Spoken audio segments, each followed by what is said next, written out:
Hi, I'm Cory Murphy, United States Marine Corps infantry veteran. I served from 2001 until 2008. So we're here with our second veteran. We have We're here. Cory Murphy. Cory, thanks for coming. I know that Yeah, I've been here before. YouTube and Humble Joe's followers, all 37 of you, Thank you. thank you for following us. They're sick of listening to you, but Good. I really want to hear your story because I do think that you have some probably cool lessons and some cool things you can teach us God, about your disappoint. about your service. But we're gonna go and jump in because I don't want to bore everybody too long. They can't be sick of me. I say 3 words per episode. I know that's from the director Steve. that's it. So let's jump back to. I think you graduated high school. I did. Congrats. Tried. It was a hard fought battle. Why did you decide to join the service? I think I didn't come from a long military family. My grandpa served. He was an Army engineer around Vietnam time frame. So that's kind of what I went off of. And he basically just said, don't do it. Like, that's all he ever really told me. He didn't like it. No, wait, where did he serve? He was in England. Okay. He built base housing or something like that, or officers' quarters or something during Vietnam, but in England. He started out in the Air Force, got basically moved over to the Army because they abolished his job and moved him over there. He hated it for it. Mm-hmm. He was just like, man, don't trust the government. Not like, all the time, but just on that. So he was kind of against me volunteering. But I think later he kind of turned around on that. He was pretty proud. Mm-hmm. My main reason was just I was seeing all these dudes, and obviously women too, whatever, let's be equal here. A bunch of idiots in school as far as I was concerned that went this route or went that route. It all seemed self-serving. It just like, hey, I'm going to go to college and I'm going to do this and I want to do this and make the big bucks. I'm like, man, it didn't appeal to me. And I didn't really have a dream, and I still don't to this day. Like, I want to do this when I grow up. So I'm like 41, and I don't know what the hell I want to be when I grow up. Yeah. It was more, I want to do something to serve others. Yeah. And that's kind of why I joined. It was just more of, and there's travel, and we were talking things like that. I mean, you get a lot of benefits from it. But they're going to get their pound of flesh too. So you got to realize that. Like, you got to realize they're going to get theirs. But it was more for me. It was just about service. So out of high school, why did you pick to join the Marines? Oh, it's the Marine Corps now. Okay. So I joined the Marine Corps. Honestly, I had a buddy in like 4th grade that told me about his dad being a Marine, and I had no idea what it was. And all he could explain it was like, it's like infantry for the Navy is how he explained it. I'm like, oh, okay, sure, man. I'll go check that out. Well, later I'm talking to these Marines from like a recruiter kind of like job fair or something, high school, whatever. Seemed pretty locked on. They were good dudes. And we had originally, like, this is like 7th, 8th grade, I started talking to these dudes, like trying to get in there. And there were like 4 of them at the time. Well, then fast forward way later in high school when you're actually having to, like, shit or get off the pot, right? And I start going this route. And I go, man, I'm going to go talk to the military. Well, this Army recruiter hits me up. He's like, man, I can put you in the Rangers. And he's telling me all this cool shit, I'm like, cool, I'm down. Let's go. So I start talking to this guy. Well, he's got me watching, they called him Captain Video. He was, I don't know, he was Captain something. And he ran the recruiting office, and he was all about videos. And this is the time when they're still carrying like DVDs and a video player like around everywhere to all the school fairs. And they just had like all the Ranger cool guy stuff, and the green beanies with their courses, their Robin Sage and all that stuff. They're showing all that stuff. And I'm like, oh, okay, that's pretty cool. Well, then one day I show up when he was supposed to be there, and he was running late. And the way the recruiter's office was set at the time was it was Army and Air Force up front, and the Marines and the Navy back in the back. And I'm in this long hallway, and it was like where Rural King is in Columbus. And I go over and I'm beating on the door, nobody answers. And I just hear this voice in the back. He's like, hey, Hard Charger, who are you waiting on? I'm like, such and such, Captain whatever. He goes, oh, he's going to be late. I said, all right. He goes, you can come in here and hang out if you want. I got a couch and everything. I was like, so I go in there thinking I'm just going to hang out and see what this recruiting office is about. And that's when he snatched my soul. This dude he's like, nope, so you're here now. What is it? What did he say that was like, this is what I want? I don't even know. It was just that like recruiter magic. This dude won like, I don't know exactly the title, but he got like recruiter of the year several years in a row. Wow. Got like, dude, he was part of the FBI Marines. He was a whole big deal. Like he was solid. He was a good dude. Now and still is good. I still talk to him. Yeah, very, very cool. So you probably know this, and I should, but as far as like the elite groups inside each of the armed forces, we have the Navy SEALs, the Green Berets, and the Army, correct? Sure. Yeah, Delta. What about the Marines? What's their like elite? Now what is it? It's MARSOC, but it went to, was it still MARSOC? but it was the Raiders at one point. It It's was the Raiders, I think. it changed. I think it's like what 2003 or 2004 or something like that. They basically took the top 1% of Force Recon. They still had to do the indoc. They still had to try out for it, and they basically made them this new Marine Raiders or MARSOC or whatever it is Did you now. ever want to be a part of any of those groups? No, I started out of it ultimately wanting to be a Marine Corps sniper. And then when I started looking into it and I started seeing the indoc, which was like, okay, it's doable. I mean, it's going to suck, but it's doable. It just turned into they just don't get enough action. Like it just seemed like there's not enough door kicking, and you know, it's all about where you're at. It's all luck of the draw wherever you end up on the battlefield.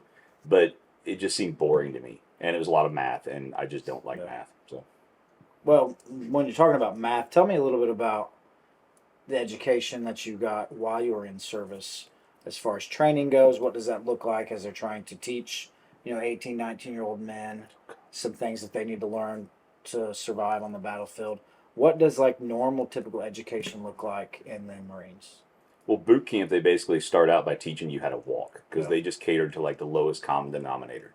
They know you're going to come in there and they're going to have to totally, and you always hear about brainwashing. It's not really brainwashing. They have to build you up because they don't know what everybody's level of education really is. Like they can't take you and personally mentor you. They teach you as a group, so they have to teach you from the ground up. Don't they say that like some of the best shooters are people that have never shot before? Oh yeah, So they can teach them. Yeah, they're empty. That's like a lot of women. Yeah, they're more open to learning, so a lot of women make better shooters. Absolutely, yeah.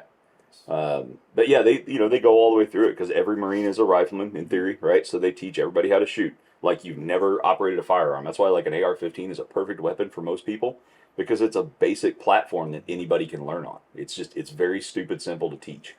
I don't know what they use now. I don't know if it's still the M16A4 or whatever. It's probably like 823 or something now. Now, how do you think the technology's changed with the rifles and stuff since you were in until now? Oh, they don't use muskets anymore. Yeah, that's Like, yeah, I don't know. I feel like pretty old. I'm gonna be the old guy here, preaching on the soapbox. I don't like the idea of teaching ACOGs in boot camp. So basically, what's ACOGs? Qualifying on the rifle range with a scope. I just don't like that. You need to go iron sights and then work your way up. That's a personal thing. It's because that's the way I did it, and I just think that you need to learn the basics of anything, right? And that's kind of where I was going with the boot camp training. They teach you the basics, and then you build off that depending on where you go, your skill set, your job, your unit you drop to, how well they're trained up. They'll teach you everything. Yeah. Everybody learns how to use a tourniquet. Everybody learns basic first aid. Well, if you go and you end up somewhere where you're teamed up with a really cool corpsman that basically likes to hang out with Marines, and most of them do, man, they'll teach you all kind of cool stuff. You'll be giving each other IVs in the barracks and stuff to get over hangovers. Like you'll be doing cool stuff, which everybody kind of does that. That's not really unique. Oh yeah, you'll do that. What is it? Nasal passage, nasal. Yeah. That hurts. Good. I bet. But so we talked about why you joined. Yeah. Tell us a little bit about your experience. Where did you train at through boot camp, and were you deployed? And it's kind of some of those things there. What's your overall experience in the Marines? Well, I was surprised to find out as well that I was going to go to the MCRD San Diego. It's like, man, you're sending me way further than you should from Indiana. Beautiful as everyone's. I've never been to San Diego. I hate California. Really? You won't find somebody that hates California more than I hate that state. The only cool place I liked was Bishop. We did cold weather training in the Sierra Nevadas. Yeah. Loved that. Everything else, sand, beaches, not a fan. Don't like it. Nope, not a fan. So when people are posting their cool Instagram pictures on the beach, I don't care. Yeah. You're not making me envious at all. Gotcha. But yeah, so I ended up in California, San Diego, flew United. I did not fly United the rest of my time in the military because I was like, I hated that airline. I wanted to go. So for the record, that did it to me. Humble Joe's does not hate United Airlines. That's not what I heard. I heard you sent a bunch of bags to Delta, but did not send them to. You lost the baggage. We're trying to get them to serve our coffee, but they keep saying no. Well, I'm going to help that. Okay. So went from there, MCRD San Diego, about 45 minutes north on the 5 up to Pendleton to the School of Infantry Training Battalion. Went there, ended up, we do these, in the Marine Corps we call them humps, we don't call them rucks. So it's like just hiking with a bad attitude. And you're cruising out with all your weight. Well, every time we pass by this one area, these dudes are always throwing beer cans at us, yelling at us, catcalling us, heckling us. I'm like, man, I hate those guys. Oh, for sure. Well, when they go call out duty stations, Okinawa, Hawaii, Australia, well, no, they weren't doing Australia yet. They were doing all these cool duty stations, and they're like, Camp Horno, 3 miles down the damn road, like from where I was at. And I thought, man, I am never leaving Southern California. This is prior to 9/11 when I joined. Yeah. So I'm like, man, I'm never leaving Southern California. And you hated it. And I hated it because I'm like, I'm stuck here. I hate this state. And then one day, 9/11 happens, and By the way, now Humble you're Joe's definitely. does not hate I don't hate California. 9/11. I don't hate. Okay. I don't know where you're But going we with do this. like I hate California. terrorism. Okay, go ahead. But yeah, it's so they put me.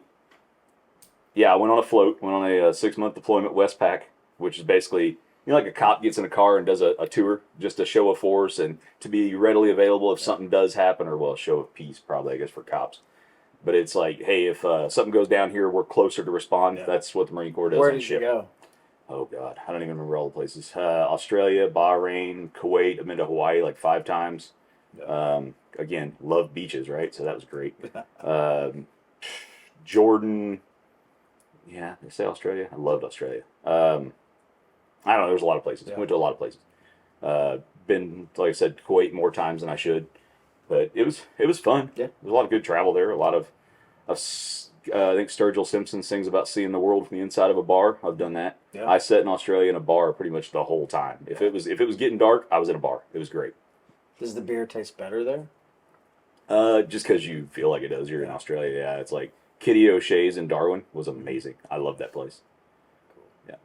So shout out to Kitty O'Shea's. Humble Joe's loves Kitty O'Shea's. I guess now we do. Yeah. Yeah, now you do. You have to send them a bag of coffee. What about combat? Were you in combat? You have any missions? Yeah, we did the invasion, the push through, the march up to Baghdad, 1st Marine Division. And then, I guess I should have said that. Went to Horno, right? So I was 3rd Battalion, 1st Marines. What's that mean? Oh, God. Sorry. How do you break this down? So you've got, I don't know how many battalions you got in the Marine Corps. You got all these divisions. So we were the 3rd Battalion of the 1st Marine Division. So it's just a way to tell people who you are, where you're stationed, what you know is what it is. I was Lima Company. I was 1st Platoon for the longest time. They wrote a book about us. I was in the Armory at the time. Oh, headquarters. What's the book? We Were One. Is it? Have you read it? Yeah, oh yeah. Dude, I've read it. Got it signed. Why don't you give me a Patrick copy? K. O'Donnell is the author. Okay. And he was not there as a war reporter. He was there as a combat historian. So he got special clearance to come in. He hung out with Recon up until the assault on Fallujah the 2nd time, and then he jumped in with us and rode in with us. Yeah. So he's a cool dude, man. I still talk to that dude. He came to our reunion in Texas not long ago. He like 100%. He wasn't able to shoot, right? Like he's not there to do that. But he was kind of like a corpsman. He was able to do everything else. He carried water cans for us, chow with us. He helped hoist bodies into vehicles. Like the dude is solid. It's crazy. Like, do you feel like they're protected? I mean, the enemies don't worry about them. I mean, the journalists, they go over there and they're putting their lives kind of out there trying to bring back footage, but are they protected by you guys? Or oh, yeah. Are they respected by the enemy? Definitely. No, they're not respected. Well, because the enemy doesn't know what they're doing. They just see a body that's over there with us that they can cap, right? Yeah. That's all they know. They don't know who they are. Like, you hear all these things about, they aim for medics. Well, I don't know that I've seen much aiming over there to begin with. Like, their accuracy sucks. Don't get me wrong. They got lucky or unlucky, however you want to see it, a few times, but they weren't really that great. Yeah. Chechens were. Yeah, they were solid. What would you say greatest lesson learned from your experience? Probably accountability. And with that goes teamwork, right? You want to be accountable to yourself and to your buddies, like you said, to your left and right that are counting on you. But it's a teamwork effort no matter what. You don't want to let your team down. And then, you see that fail in civilian life. And you're like, man, some of y'all could really deal with a good dose of accountability. How does that not make you angry? I mean, when you see some of the things going on in society, how does that not be like, man, you have no idea? Oh, it does. It does. Yeah, but it's like the Hulk thing, right? It's like you're always angry. You're angry about something constantly, but you can't let it eat it away at you. I mean, you gotta push forward, man. You just gotta shoulder forward and go. Yeah. I mean, because you can get wrapped around the axles about a lot of things in life, right? Like people not using their turn signals. I can't stand that. But I don't sit and hate on everybody that doesn't do it. It's go, okay, your mama didn't raise you better. Speaking of turn signals, Jackson, my son, just got his license, and I think he just now realized that if the red lights are on the tail lights, that means people's pushing on their brakes. The other day we're driving and he's speeding up as the car in front of us is braking. I'm like, Jackson, they are stopping. So please say a prayer for us. Well, as we're learning to drive. Either one of us can teach you how to use a tourniquet. Yeah. Okay. Well, I don't know where else to go. And I keep ride hearing with these him commercials about eBay Motors, so they got brake lights. I hear tons of that. True, yeah. So I've got to give him a tutorial on what the brake light is. We're going to wrap it up here because we do appreciate all your insight that you've given us, but we don't want to drag on too long. Would you do it again? Yeah, absolutely. Yeah. I got out for a chick because I was an idiot, and that didn't pan out, so I should have stayed in. Yeah. And I would have had a blast, I'm sure. Who knows? Who knows what would I happen? think I probably asked, how long were you in? 8 years. 8 years. Yeah. You could what if your life to death, so Yeah. don't ever do that. Cool. Well, I appreciate your time. I appreciate your service. No problem, man. Thanks for the coffee. Thank you And for beer. supporting us and Humble Joe's. And Yeah, always. I'm glad that we're friends. Good.